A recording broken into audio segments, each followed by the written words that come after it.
오늘 말씀의 제목은 광야를 기억하라, 광야를 기억하라 라는 제목으로 하나님 말씀 보겠습니다. 지난주는 가나안에 사는 족속들을 두려워하지 말라라는 말씀이었어요. 제목은 전쟁의 기술이었지만 실제는 구속하신 하나님을 기억하라라는 말씀을 나눴습니다. 그리고 그들을 두려워하지 않을 수 있는 방법, 그것이 바로 기억하는 것이다 라고 했습니다. 무엇을 기억해야 된다고요? 무엇을 기억하라고요? 애굽에서 구원해내신 구속의 하나님, 구원의 하나님을 기억하라 라는 얘기였습니다. 이스라엘이 애굽을 탈출하여 광야로 나올 때에 이스라엘은 아무것도 한 것이 없더라라는 겁니다. 단지 하나님께서 그들을 구속하셨고 애굽에서 큰 기적과 이적으로 홍해를 가르고 여기 광야로 이끌어 내셨다라는 겁니다. 이스라엘은 단지 그것만 기억하면 끝. 그것만 기억하면 되는 겁니다. 하나님께서 그들을 어떻게 구원하셨는가? 이곳으로 어떻게 이끌어내셨는가? 이스라엘을 구속하신 하나님은 단지 그들을 광야로 끌어내시기만 하는 그런 하나님은 아니라는 거예요. 왜요? 하나님은 그들을 사랑하시고 그들의 조상과 맺은 그 언약을 기억하사 신실하게 지키시는 하나님이시다. 그러므로 가나안 약속의 땅까지 들어가게 하실 하나님이다라는 것이죠. 그것을 믿는 겁니다. 그래서 이스라엘은 현재 가나안에 살고 있는 크고 강한 7 족속을 두려워할 필요가 있다 없다? 없다라고 말씀드렸습니다. 그런데 두려워하지 말라고 했지 만만하게 보라는 것은 아닙니다. 두려워하지 말라는 것은 그럼 만만한 거네 라고 생각하는 것은 아니다라는 겁니다. 이들이 애굽을 나온 것도 가나안을 차지하게 될 것도 이스라엘이 스스로 강하고 능력이 있어서 이렇게 할 수 있는 것이 아니기 때문이에요. 나의 능력과 나의 힘으로 애굽을 나왔고 가나안 땅을 차지하는 것, 그것이 아니기 때문입니다. 그렇습니다. 우리는 치열한 삶의 전투의 현장 속에서 살아가는 자들입니다. 때로는 하나님의 명령을 따라 살아가는 것이 너무 어려울 때, 힘들 때도 분명히 있습니다. 그러나 하나님은 우리에게 분명히 말씀하십니다. 내가 너희를 위해 싸울 것이다. 그러므로 너희는 두려워하지 말고 구속하셨던 여호와를 기억하기만 하라. 우리가 하나님의 구속하신 그 기억 안에 머물러 있기만 하면 승리는 분명 우리의 것이다 라는 겁니다. 믿으십니까? 나를 구원하신 하나님을, 나를 자녀 삼으신 그 하나님을, 나를 위해 십자가에서 죽으신 그 예수 그리스도를 기억하는 자는 두려움 없이 승리하는 삶을 살아갈 수 있음을 믿으시길 바랍니다. 문제는 여기에요. 두려워하지 마라. 두려워하지 마라. 두려워하지 마라. 두려워하지 말라고 하니까 도리어 만만하게 생각하더라라는 거예요. 무엇을요? 세상을. 가나안에 살고 있는 자들을. 세상에 가서 세상을 만만하게 보고 세상 가운데서 함께 놀더라는 거예요. 두려워하지 말라 그랬더니 세상에 가서 놀고 있는 거예요. 놀고 있더라. 두려워하지 말라는 거지 만만하게 봐도 된다는 것은 아니라고 그랬잖아요. 왜요? 내가 강함이 아니요 내가 이긴 것이 아니기 때문이다 라는 겁니다. 나의 힘과 능력으로 이긴 것이 아니다. 하나님이 구원하셨고 승리케 하심이다 라는 겁니다. 여러분, 우리가 포르투갈에게 2대1로 이겼다고 포르투갈 만만하게 볼 수 있어요? 브라질에게 4대1로 졌지만 4점밖에 안 먹었으니까, 한 골 넣었으니까 브라질 만만한 건가요? 아니라는 거예요. 하나님이 가나안 땅, 그 땅에 들어갈 때 결코 주의해야 될 것들이 있다라고 말씀하세요. 신명기 7장 보겠습니다. 신명기 7장 16절 말씀. 신명기 7장 16절 말씀 봉독해 주시겠어요? 내 하나님 여호와께서 내게 넘겨주신 모든 민족을 내 눈이 긍휼히 여기지 말고 진멸하며 그들의 신을 섬기지 말라. 그것이 내게 올무가 되리라. 아멘. 아멘. 자, 가서 진멸하래요. 그리고 그들의 신을 섬기지 말래요. 그들은 만만한 사랑대 아닌가? 우리가 얼마든지 이길 수 있는 자들 아닌가? 그럼 얼마든지 둬도 되는 거 아닌가? 아니라는 겁니다. 그들을 진멸하라. 그의 신을 섬기지 마라. 그것이 너희의 올무가 될 것이다. 자, 그리고 그 뒤에 25절, 7장 25절도 봉독해 주세요. 25절입니다.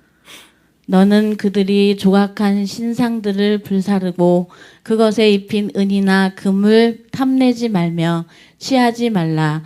내가 그것으로 말미암아 올무에 걸릴까 하노니 이는 내 하나님 여호와께서 가증히 여기시는 것임이니라. 아멘.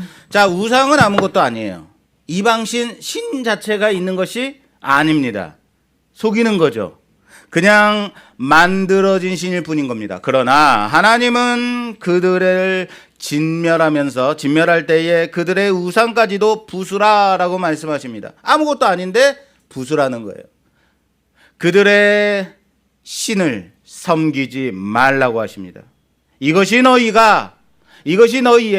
올무가 되기 때문이다라고 말씀하세요. 마찬가지로 그들이 만든 신상을 부수는데 그 신상에 입힌 금이나 은을 탐내지 말라, 취하지 말라. 여러분, 금으로 입혀가지고 우상을 만들었는데 그 우상을 부수면서 거기에 있는 은이나 금을 어떻게 해야 돼요? 어떻게 해야 돼요? 그냥 막 버려요? 금이나 은은 이건 뭐예요? 돈이잖아요. 그런데 취하지 말래요. 탐내지 말래요. 왜? 그것이 너희의 올무가 될까 하노라.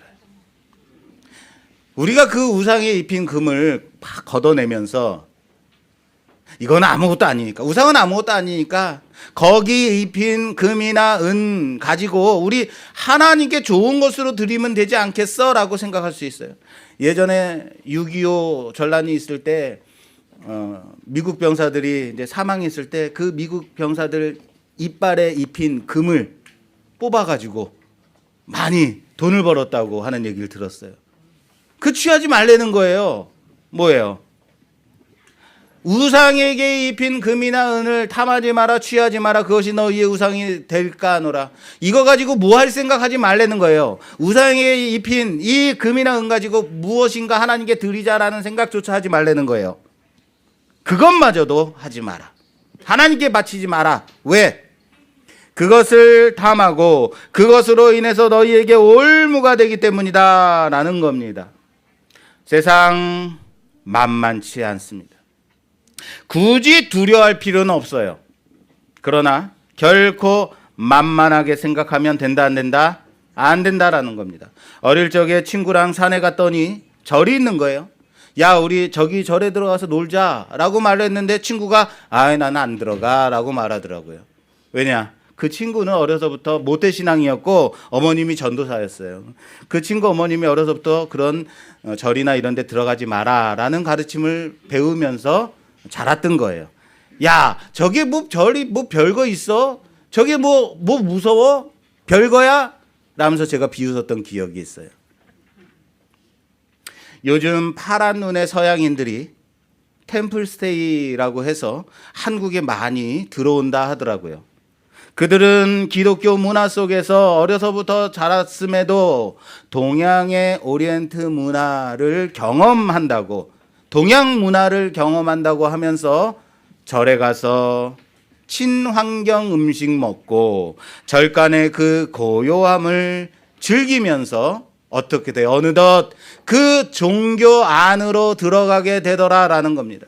나는 어려서부터 기독교의 문화 속에서 기독교의 가르침을 듣고 자라서 상관없다? 아니라는 겁니다. 만만하게 볼 것 아닙니다. 부흥회나 간증 집회에 가면 꼭 이런 간증을 하시는 강사님들이 있어요. 내가 예수를 믿고 무당이 굿하는데 싹 갔더니 무당이 너 예수 믿는구나 저리 가라 그렇게 하더라 라는 말을 듣고 괜히 부흥회나 간증 집회 끝나고 나도 거길 가보는 거예요. 내가 무당이 굿하는 데 가서 무당이 내가 예수 믿나 안 믿나 알아맞추나 한번 봐야지. 점쟁이 앞에 가서 점쟁이가 나 예수 믿는지 안 믿는지 한번 봐야지. 그러면서 속으로는 굿하는데 귀신아 물러가라 물러가라 예수 그리스도 이름으로 명하노니 물러가라 이거 하고 있는 거예요. 굳이 그러지 말라는 겁니다. 왜요? 왜 내가 예수 믿는 것을 무당이나 점치는 사람에게 증명받고 싶은 거예요? 예수 그리스도의 영이 내 안에 있는 자는 귀신을 두려워할 필요가 없습니다. 그러나 굳이 시험하려고 하지 말라는 겁니다. 만만하게 보고 내 자신을 증명받으려고 하지 말라는 겁니다. 내가 대단한 것이 아니라 나를 구속하신 구원하신 하나님이 위대한 것뿐이라는 겁니다. 가나안인들이 섬기던 이방 신 이스라엘의 올무가 됩니다. 그들이 만든 신상에 입힌 금이나 은을 탐하여 도리어 그것을 섬기게 되더라라는 겁니다. 그게 현대에는 물질의 신 만문인 겁니다. 내가 기억해야 되는 것은 나를 구원하신 하나님은 강한 팔로 나를 구원하신 하나님이시다. 내가 강해서 내가 승리해서 이긴 것이 아니라는 겁니다. 그래서 오늘도 그 하나님을 기억하는 우리가 되기를 주님의 이름으로 부탁합니다. 나를 구원하신 강한 그 하나님을 기억하는 우리 모두가 되기를 주님의 이름으로 부탁합니다. 애굽에서 이스라엘을 구속하신 하나님을 기억하라 라고 하신 그 하나님이 또 오늘 이들에게 기억할 것을 요구하고 있습니다.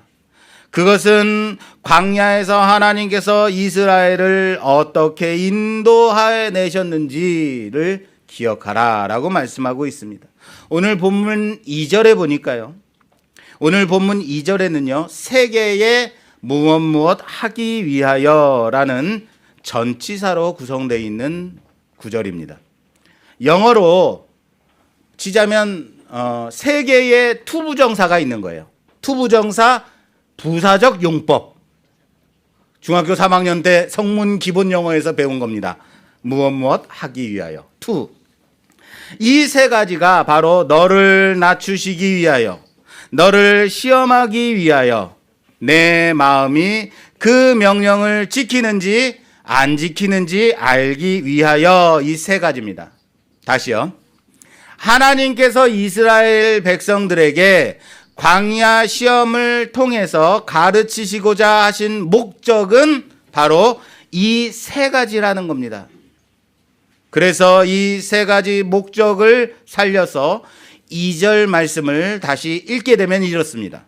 너는 기억해야 된다. 내 하나님 여호와께서 이 40년 동안 광야에서 그 길을 걷게 하신 목적은 첫째, 이는 너를 낮추시기 위해서이다. 둘째, 이는 너를 시험하시기 위해서이다. 셋째, 이는 내가 내 마음이 그 명령을 지키는지 안 지키는지 알기 위해서이다. 그리고 이스라엘은 이 세 가지를 잘 기억해야 할 필요가 있습니다. 그리고 우리 또한 이 세 가지를 오늘 기억하는 우리가 되어야 됩니다. 요즘 제가 스포츠 바우처가 돼가지고요. 헬스하고 수영을 다니고 있습니다. 놀랍지 않습니까? 여러분, 헬스장에 갔더니요. 여러분, 헬스는요. 살찐 사람에게 필요할까요? 건장하고 자신을 잘 관리하는 사람에게 더 필요할까요? 물론 두 부류에게 다 필요해요. 그런데 시급하게 정말 시급하게 필요한 사람이라면 살찐 사람이겠죠. 그죠? 자기 관리가 잘 안 되는 사람이겠죠. 그렇다면 헬스장에 가서 보면 살찐 사람이 많을까요? 아니면 건장하고 막 근육질의 사람들이 더 많을까요? 뭐라 그런지 모르겠어요. 맞아요. 살찐 사람은 찾아보기가 힘들어요. 헬스클럽에 가면요, 건장하고 보기에도 좋은 근육질의 사람들이 더 많아요. 대부분 그래요. 오히려 살이 찐 사람들을 찾아보기가 어렵더라라는 거예요. 가만히 앉아서 보니까. 간혹 한두 사람 딱 눈에 띌 때 있어요. 살찐 사람이. 그런데 며칠 안 돼서 사라져 버려요. 며칠 안 돼서 포기한 거죠? 물론 여러분, 운동한다는 게 그냥 쉽게 되는 건 아니에요. 힘들어요. 자기 자신을 관리하는 것 어려워요. 정말 고통의 연속이에요. 여러분, 이 헬스클럽에서 이 바벨을 들고 이럴 때 우리 몸에 어떤 변화가 생기냐면 이 근육 섬유질이 끊어진다는 거예요. 힘을 주면 그것이 끊어지는데 하나가 끊어지면 두 개, 세 개가 만들어진대요. 그래서 근육이 더 단단해지고 더 커지는 거예요. 그런데 그것을 끊어내기 위해서 섬유질이 끊겨지려면 뭐가 돼야 돼요? 고통이 오는 거예요. 그게 힘든 거예요. 제가 예전에 시각장애인 등산 동호회에 가서 산을 다닐 때가 있었는데, 그리고 지금 헬스장에도 가고 수영을 다닐 때도 마찬가지인데, 언제나 가기 전에는 많은 고뇌를 합니다. 내가 꼭 가야 되나? 오늘 좀 쉬면 안 되나? 굳이 큰 결단을 하고 가야 될 때가 많습니다. 저 또한. 이러한 것들을 꾸준히 하는 것은 고통스럽기 때문이에요. 힘들기 때문이에요. 그런데 제가 무엇이 있냐면요, 저는 장비광이에요. 무슨 말이냐면 무언가를 할 때 장비 하나하나를 사서 그것을 사용하는 재미에 푹 빠지는 습성이 있어요. 그런 나의 취향을 제가 잘 알기 때문에 등산을 다닐 때도 스틱 하나 사서 다음 주에 한번 써보는 거예요. 그거 써보고 싶어서 등산 가고 싶은 거지. 또 겨울철에 이렇게 미끄러지지 말라고 아이젠을 사가지고 언제 눈이 오나 이거 기다리고, 눈이 오면 그거 신고 가보고 싶어가지고 하나씩 구입하면서 등산을 다녔던 기억이 있어요. 마찬가지로 헬스장에 가서도 헬스를 열심히 하기 위해서는 여보, 내가 블루투스 이어폰이 필요해. 이거 그 스포츠용이 따로 있어. 이거 사야 돼. 이거 사가지고 쓰는 거죠. 굳이 다른 거 없지만 수영장에서도 요즘 너무 귀에 물이 들어가는 것 같아. 귀마개 하나 사주세요. 그거 쓰는 재미에 또 수영을 다니고, 어쨌든 내가 이 힘들고 어려운 고통 가운데서 결단을 해야 되는 이 어려운 가운데서 나를 붙잡아 맬 수 있는 그 지극히 작은 재미라도 통해서 인내와 고난의 과정을 밟게 되더라라는 겁니다. 그냥은 안 되더라.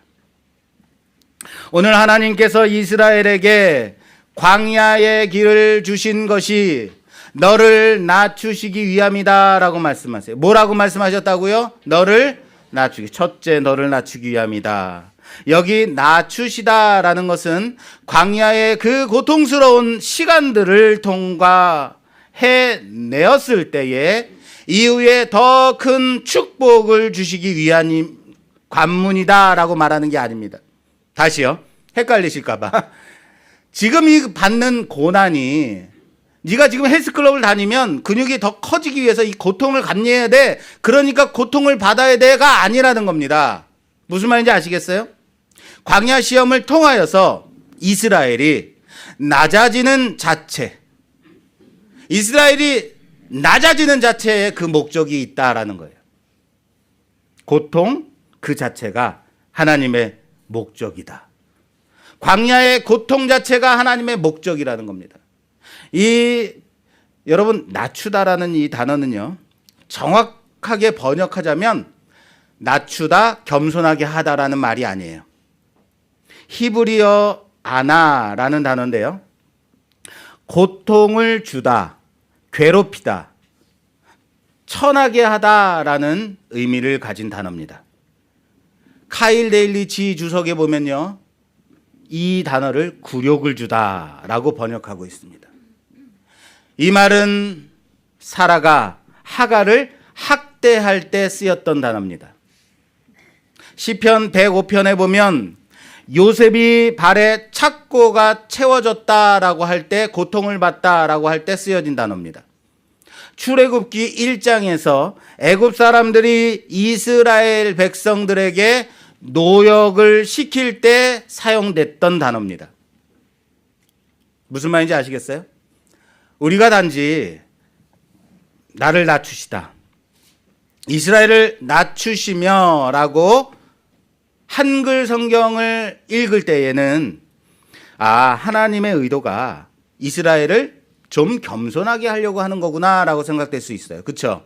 근데 이것은 겸손케 하기 위한 단어가 아닙니다. 성경 본연의 의미는 하나님께서 우리에게 고통을 주시는 것, 하나님께서 우리를 괴롭히게 하시는 것, 하나님께서 우리를 천하게 만드시는 것, 우리에게 굴욕을 주시는 것, 그것에 목적이 있다라고 말씀하고 있는 거예요. 고통, 낮춤, 괴롭힘에 하나님의 목적이 있다면요. 갑자기 이상해져요. 왜 하나님이 이런 이상한 성격이 있으시지? 이스라엘에게 광야는 광야를 통해서 겸손케 하는 데 목적이 있는 것이 아닙니다. 고통 그 자체에 목적이 있다라는 거예요. 왜 고통 그 자체가 목적이어야 할까요? 왜 우리 가사 중에, 찬양 가사 중에 왜 나만 겪는 고난이냐고 불평하지 마세요. 고난의 뒤편에 있는 주님이 주실 축복 미리 보면서 감사하세요. 고통 뒤에 뭐가 있대요? 축복이 있다고. 축복 보면서 감사하래요. 참 좋은 찬양의 가사입니다. 그런데 여러분, 오늘 본문 말씀으로 보자면 축복을 주시기 위해서 고난, 고통을 주시는 것이 아니라고 말하는 거예요. 축복은 뒤에 없어요. 그냥 고통 그 자체인 거예요.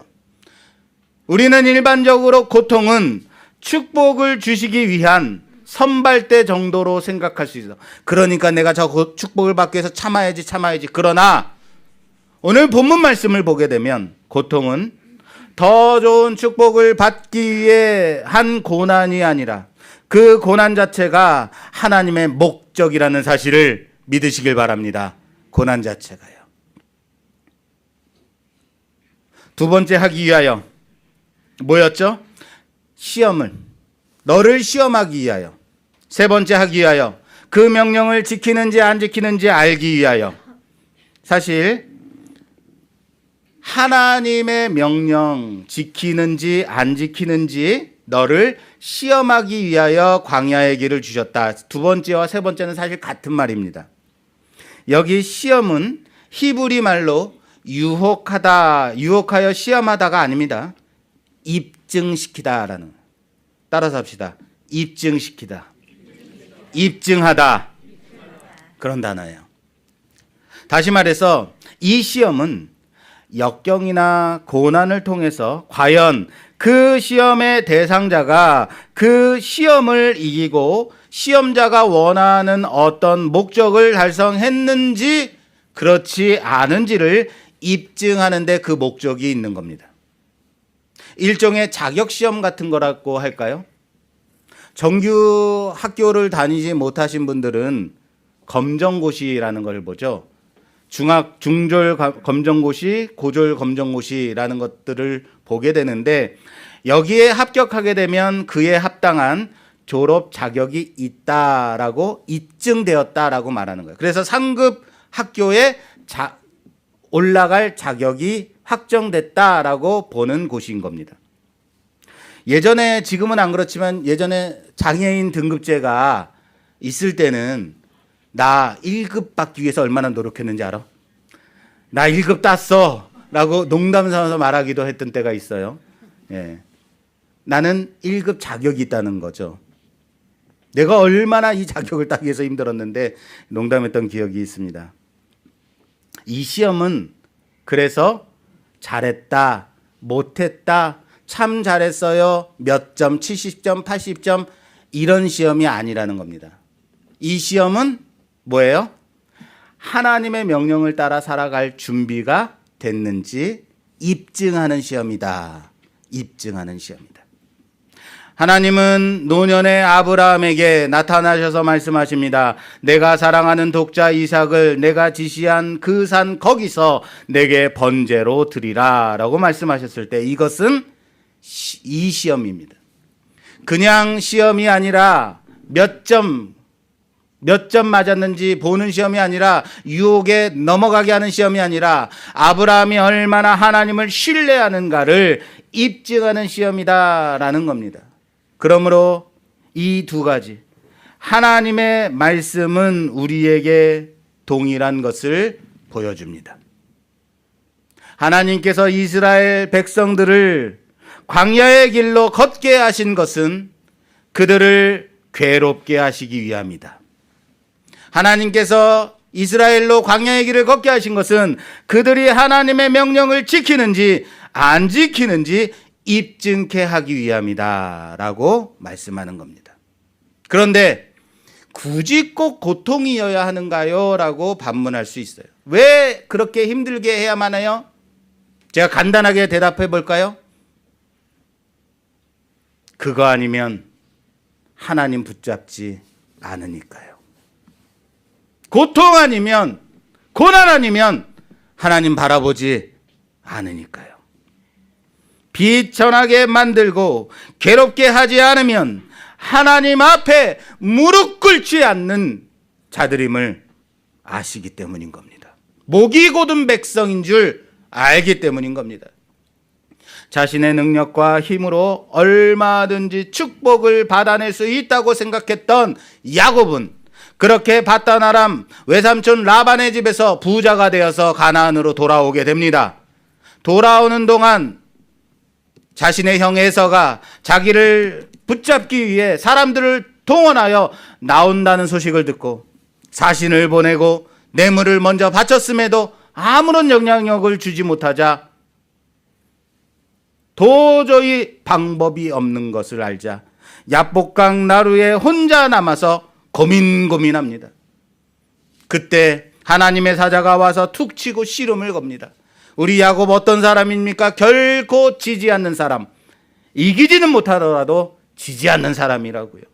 야곱 이번에 씨름에서도 결코 지지 않습니다. 부러지기 전까지는요. 어긋나기 전까지는요. 자신이 의지했던, 자신을 지탱해 왔던 그 힘이 어긋날 때, 의지했던 그 힘이 부러졌을 때 하나님 붙잡더라라는 거예요. 하나님 보고 하나님 붙잡고 축복해 달라고 붙잡더라는 거예요. 비천하게 되자 그 고통 속에서 이제야 하나님을 붙잡고 축복해 달라고 매달리더라라는 겁니다. 왜 그것이 고통이어야 하는가에 대해서 오늘 본문에서 뭐라고 말씀하시는지 한번 볼까요? 오늘 본문 말씀 8장 3절에서 5절 말씀입니다. 3절에서 4절까지만 보면 되겠네요. 너를 낮추시며 너를 줄이게 하시며 또 너도 알지 못하며 내 조상들도 알지 못하던 만나를 내게 먹이신 것은 사람이 떡으로만 사는 것이 아니요 여호와의 입에서 나오는 모든 말씀으로 사는 줄을 내가 알게 하려 하심이니라. 이 40년 동안에 내 의복이 헤어지지 아니하였고 내 발이 부르트지 아니하였느니라. 아멘. 아멘. 너를 낮추고 너를 줄이게 하신 이유가, 너에게 고통을 준 이유가 내가 사는 것이 단지 떡으로만 사는 것이 아님을 알게 하기 위함이다 라고 말씀하고 있습니다. 따라서 합시다. 사람이 사는 것이 떡으로만 사는 것이 아니다. 하나님께서 이스라엘에게 광야의 길과 고통의 세월을 주신 이유는 그들이 고통이란 것을 통해서 인생의 참 의미, 곧 인생의 의미란 떡에 있는 것이 아니라 하나님께 있다라는 것을 알도록 주신 것이다 라는 겁니다. 인생의 참된 목적이란 웨스트민스터 신앙교리 문답에 보면 제1 고백에 이렇게 되어 있습니다. 하나님을 영화롭게 하고 영원토록 그를 즐거워하는 것, 이것이 인생의 참된 목적이라고 말하고 있습니다. 바로 이겁니다. 이것이 신자가 가져야 할 모습입니다. 이것이 우리가 걸어가야 할 길임을 믿으시기를 주님의 이름으로 부탁합니다. 여러분, 제가 물어볼게요. 우리의 기도 시간이 언제 더 많아지던가요? 우리의 기도 시간이 언제 더, 내가 기도해야겠다는 생각이 막 들 때 언제예요? 언제요? 다급할 때, 힘들 때. 그거잖아요. 쉽게 할 수 있어요. 문제거리가 많을 때 기도 시간이 더 길어지더라고요. 기도 시간을 갖더라고요. 일이 잘 풀리고 형통할 때는 하나님 내가 바빠가지고 이번엔 좀 기도할 시간이 없어요. 결코 하나님을 찾지 않더라라는 겁니다. 여러분, 주일 예배는 그렇다 치더라도 수요 예배에 안 나오던 성도가 갑자기 나와서 엎드려서 기도하는 모습을 보면 깜짝 놀라는 거예요. 흠칫하는 거예요. 아, 문제가 터졌구나. 그냥은 수요 예배 안 나오더라라는 거예요. 무슨 말인지 아시겠어요? 꼭 문제가 터져서 어떻게 하면 될까? 하나님 앞에 얻어맞고서야 광야의 쓰디쓴 경험을 해야지만 하나님 앞으로 나오는 자들이다라는 겁니다. 세상의 떡을 위해 정신없이 살아가다가 이 떡만을 가지고 안 되는 걸 경험하고서는 전부여 의지 없어서 손 들고 옵니다. 하나님밖에 없어요. 이거 고백하면서 나오는 거 아니에요. 고통이야말로 우리의 의식을 땅에 있는 것들로부터 하나님에게로 가져가는 중요한 도구임을 믿으시길 바랍니다. 뭐라고요? 고통은 내 시선을 땅에서 하나님께로 옮기는 도구라는 겁니다. 고통이야말로 우리가 이 땅에서 내 몸에 원하는 것들에 관심을 두고 살던 것에서 번쩍 정신 차리고 하늘에 계신 하나님에게로 눈을 돌리게 만드는 중요한 도구라는 겁니다. 참으로 환난은 인내를, 인내는 연단을, 연단은 소망이 이루는 것임을 믿으시기를 주님의 이름으로 부탁합니다. 우리가 전도할 때 가끔 이런 사람이 있어요. 예수 믿어요? 천국 가요? 그러면 예수 믿으면 떡이 나오냐 밥이 나오냐 라고 말하는 사람이 분명히 있어요. 분명히 이렇게 말하는 의도는 예수 믿으면 먹고 살 수 있냐? 이런 거일 거예요. 내 필요를 채워주더냐? 이런 거. 이렇게 말하는 사람들은 하나님을 믿으면, 예수를 믿으면 내 필요가 다 채워지더냐라고 묻는 것일 겁니다. 정말 여러분 밥이 나오고 떡이 나온다면 예수 믿을까요? 정말로요? 나의 필요가 채워진다면 하나님만 섬길 수 있을까요? 광야를 그들이 어떻게 살았는지, 무엇을 먹고 살았는지 우리는 잘 알고 있습니다. 하늘에서 내린 신령한 음식 만나를 먹으며 40년간 살았습니다. 반석을 터쳐서 공급해 주시는 물을 마시며 그렇게 살았습니다. 오늘 4절의 말씀 보니까 이 40년 동안에 내 의복이 헤어지지 아니하였고 내 발이 부르트지 아니하였느니라 라고 말씀하고 있습니다. 의복이 헤어지지 않았다라는 것, 내 발이 부르트지 않았다라는 것, 나의 모든 필요가 광야에서 모두 다 채워졌다. 그렇게 살았다라는 말이에요. 우리는 광야는 괴로운 고난의 기간이다라고 생각합니다. 왜요?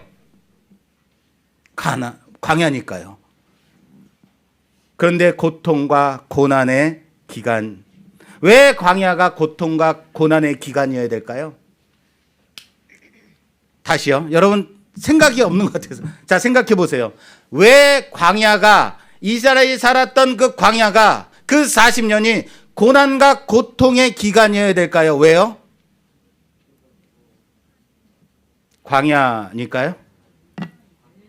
여러분, 먹을 것, 마실 것, 입을 것, 건강에 대한 아무런 염려 없이 그렇게 모든 필요가 채워져 살아온 광야 40년이었다면요. 그렇다면 그것이 고난과 고통의 기간입니까? 광야가 과연 고통의 시간들이라면, 고통의 시간이라고 말할 때는 이런 의도가 있는 거예요. 광야는 먹을 것이, 마실 것이 없는 곳입니다. 그들이 걸어간 광야의 길은 의복이 헤어져야만 하는 길입니다. 그들이 걸었던 그 광야의 길은 험한 길로 인해서 발이 부르터야만 하는 그 길이었다라는 말씀을 하는 거예요. 그런데 그럼에도 불구하고 그 모든 것이 채워지고 부족함 없이 아무런 상함 없이 살아왔다면, 그래서 모든 필요가 채워져 살았다면, 그래서 그들은 하나님만을 경험하고 하나님만을 고백하고 그분의 말씀에 순종하며 살던가, 이겁니다. 사랑하는 여러분, 이스라엘은 광야를 광야로서 살지 않았다는 거예요. 무슨 말인지 아시겠어요? 하나님의 공급하심과 그 돌보심 가운데서 그 필요를 충분히 채우면서 살았다라는 거예요. 다른 말로 할까요? 하나님과 함께하며 경험하며 살았습니다. 하나님을 만나는 곳 광야입니다. 그럼에도 불구하고 하나님은 오늘 이스라엘에게 광야의 길을 기억하라 라고 말씀하십니다. 따라서 합시다. 광야의 길을 기억하라.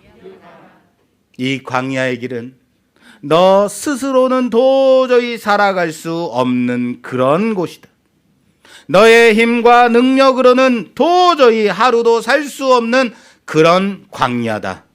네가 애굽을 나왔을 때에 아무것도 한 것이 없었던 것처럼, 그럼에도 불구하고 그곳을 나올 수 있었던 것은 너를 구속하신 하나님이 너를 그곳에서 끌어내셨기 때문이다. 그 하나님이 이 광야로 너를 인도해 내셨고, 너는 그 구원의 하나님을 기억하기만 하면 된다. 마찬가지로 오늘도 하나님께서 말씀하십니다. 이 광야는 너의 힘과 능력으로 생존할 수 없는, 너의 필요를 채울 수 없는 그런 곳이다. 이 광야에서 너를 만나러 먹이시고 반석에서 물을 주시고 놀라운 기적으로 내 옷이 헤어지지 않게 하시고 내 발이 부르트지 않게 돌보아 주신 그 하나님, 너를 자녀와 같이 안으시고 어르시고 입히시고 먹이신 그 아버지와 같은 그 하나님을 기억하라 라고 말씀하시는 겁니다. 고난의 세상, 그것을 가리켜서 우리는 광야와 같은 세상이라고 합니다. 그런데 그 기간이 한평생이라면요, 고난의 기간이, 그 세월이 여러분 40년이라면요, 그것은 광야 같은 세월일까요? 우리는 이것을 일상이라고 합니다. 뭐라고 한다고요? 일상이에요. 내 평생 맨날 같이 광야 같은 세상을 살아가야만 한다면 그것은 뭐예요? 광야가 아니라 나의 일상인 거예요.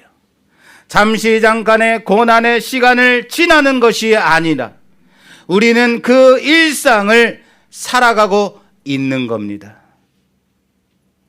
이 고난으로 인해서 축복을 받을 그 날을 바라봄이 아닙니다. 이것이 뭐라고요? 지금 살고 있는 우리의 일상이라고요. 이 일상 가운데서도 우리를 비천하게 낮추시고 이 세상을 살아가게 하시는 하나님은 이로 인해 우리가 하나님만 의지하도록 그 하나님의 말씀과 명령을 지키도록 요구하신다는 사실을 믿으시길 바랍니다. 돈 버느냐 바빠요. 이럴 시간, 예배 드릴 시간 어디 있어요? 주일날 손님이 얼마나 많은데요. 일해야 돼요. 그래서 하나님을 섬기지 못해요라는 말 하지 마세요. 그 필요가 채워진다고 우리는 하나님만 섬기는 자들 아니라는 겁니다. 광야에서 40년간 온전히 금식, 40년이 아니네요. 광야에서 40일간 온전히 금식하신 예수님께서 생명을 유지하기 위한 아무것도 공급받지 못하셨음에도 불구하고 사단의 시험을 오늘 이 신명기의 말씀을 통해서 물리치십니다. 아무것도 공급받지 못한 광야에서 예수님이 이길 수 있었던 것은 생명을 유지하는 떡이 아니라 하나님의 말씀이었습니다. 이스라엘은 40년간 모든 것을 공급받았습니다. 우리 또한 그렇게 하루하루를 공급받으며 살고 있는 자들 아닌가요? 부족한 것 바라보지 마십시오. 채워주심을 고백하십시오. 이 광야와 같은 세상 속에서 오늘도 나의 필요를 따라 살아가는 자가 아니라 생명은 오롯이 하나님의 말씀에 있음을 믿고 광야의 길을 인도하시는 그 하나님을 기억하는 우리 모두가 되기를 주님의 이름으로 부탁합니다. 구원하신 하나님, 광야와 같은 세상 가운데서 내 삶을 인도하시는 하나님을 기억하고 내 모든 삶의 영역 가운데서 하나님을 기억하며 내게 주신 은혜 족한 줄 믿고 고백하며 살아가는 우리 모두가 되기를 주님의 이름으로 부탁합니다. 마지막으로 사도 바울이 자신의 고질병을 낫기 위해서 이 가시를 제하여 달라고 기도했음에도 여전히 자신 안에 있는 그 가시로 인해서 하나님께 고백한 그 말씀을 보면서 오늘 설교 말씀을 마무리하려고 합니다. 고린도후서입니다. 고린도후서 12장 7절에서 9절 말씀입니다. 여러 계시를 받은 것이 지극히 크므로 너무 자만하지 않게 하시려고 내 육체에 가시 곧 사탄의 사자를 주셨으니 이는 나를 쳐서 너무 자만하지 않게 하려 하심이라. 이것이 내게서 떠나가게 하기 위하여 내가 3번 주께 간구하였더니 나에게 이르시기를 내 은혜가 내게 족하도다. 이는 내 능력이 약한 데서 온전하여짐이라 하신지라. 그러므로 도리어 크게 기뻐함으로 나의 여러 약한 것들에 대하여 자랑하리니 이는 그리스도의 능력이 내게 머물게 하려 함이라. 아멘. 아멘. 할렐루야. 바울이 얼마나 고통스러웠는지 이 고질병을 가리켜 사단의 사자라고 말할 정도였습니다. 내가 3번이나 기도했다라고 말했던 것은 하나님 이 병 낫게 해주세요. 이렇게 3번 기도했다라는 말 아닙니다. 바울 정도면은 생명을 걸고 기도하는 거예요. 하나님도 그 기도를 들어주지 않을 수 없는 정도의 기도인 거예요. 그런데 결론이 뭡니까? 내게 주신 은혜가 내게 족합니다. 이 고백입니다. 나의 약한 데서 내 능력이 온전해지기 때문이다 라고 고백하는 겁니다. 사랑하는 여러분, 그 은혜가 내게 족합니다. 고백해 볼까요? 따라서 합시다. 그 은혜가 내게 족합니다. 그 은혜가 내게 족합니다. 하나님이 주신 은혜가 내게 족합니다. 고백하는 우리 모두가 되길 바랍니다. 나의 약함으로 인해서 예수 그리스도가 드러나기 때문인 겁니다. 예수 그리스도의 능력이 머물기 때문입니다. 네가 약하니 내가 도와주마. 네가 고난과 고통을 받으니 내가 너에게 공급해주마. 이스라엘의 40년간의 광야 생활을 내가 공급해 준 것처럼, 그 필요를 채워준 것처럼, 너의 옷이 헤어지지 아니하고 너의 발이 부르트지 않게 한 것처럼 네가 연약하면 내가 은혜를 내려주마. 내가 걸어가는 광야의 길로 주님께 감사합니다. 내가 받은 은혜, 그 은혜가 내게 족합니다. 이 고난으로 인해서 하나님을 온전히 신뢰하고 주님으로 만족하며 살아갑니다. 고백하는 우리 모두가 되길 바랍니다. 우리는 고난이 일상인 지금의 삶을 살아가는 자들입니다. 고난, 매일같이 받는 고난. 그러나 그것이 우리의 일상이라고요. 매일같이 일어나는 일이라면 고난을 고난으로 보지 마십시오. 그럼에도 불구하고 이 고난으로 나를 낮추시고 비천하게 하사 하나님을 더욱더 바라보게 하시는 그 하나님의 은혜를 고백하며, 오늘도 주님의 말씀 붙잡고 순종하며 이 은혜에 감사하며 주님을 기억하며 살아가는 우리 모두가 되기를 주님의 이름으로 축원합니다. 축원합니다.